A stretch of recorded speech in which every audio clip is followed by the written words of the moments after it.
Vers minuit, minuit et demi, entre les deux, on est venu toquer à la porte, c'était la police. Parce qu'ils sont arrivés à 6 dans mon salon, en penchant un peu la tête, j'en aperçois 6 autres dehors. Bien, on était dans le salon, on regardait la télévision, on regardait Harry Potter. J'ai ouvert et là, ils m'ont dit que c'était une plainte de voisinage qui disait qu'il y avait énormément de bruit chez moi et du monde.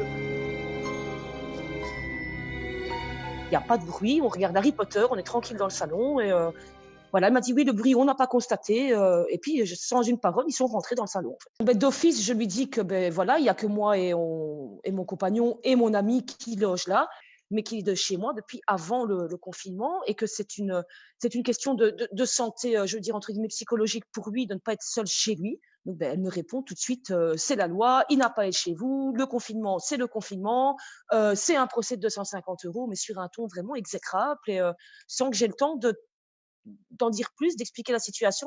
En fait, apparemment, il verbalise chaque personne domiciliée sous le toit.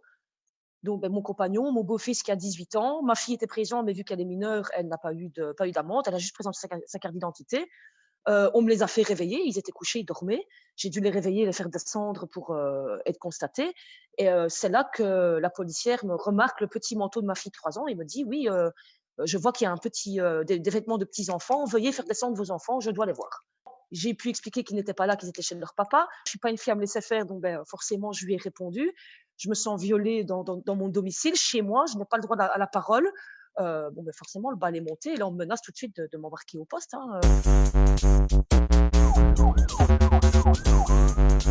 Ce garçon-là n'a pas d'électricité. Qui dit pas d'électricité dit pas de frigo, mais pas d'internet, pas de téléphone parce que ses moyens financiers sont très limités. Personne ne sort de chez moi, donc c'est plus risqué qu'il reste à son domicile où là je devrais peut-être lui apporter à manger, ou lui devra peut-être venir comme il n'a pas d'électricité, pouvoir se permettre de prendre une douche quand il a fait froid les soirées, d'avoir un peu de chauffage. C'était plus risqué qu'il fasse des allers-retours entre chez lui et chez moi que de rester à mon domicile tout simplement là où il ne sort pas. Donc je vois pas où je mets la vie de quiconque en danger. Je n'allais pas le laisser dans la détresse au vu de ce qui se passe maintenant. C'est déjà lourd, l'atmosphère est pesante. Si en plus de ça il faut se sentir seul et isolé, je trouve qu'on voilà, on perd l'humanité et c'est vraiment, vraiment dommage. Mon ami est toujours chez moi, il va remettre son appartement parce qu'il n'y vit pas et je vais faire une demande de domiciliation pour le mettre dans les règles. On manque clairement d'infos au sujet de ce qu'on peut et ne peut pas faire.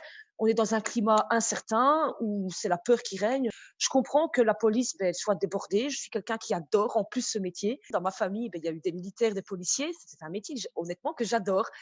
Donc, j'en suis vachement déçue. C'est 1 000 € que je ne pourrais pas payer et que je ne payerai pas. J'attendrai de passer au tribunal.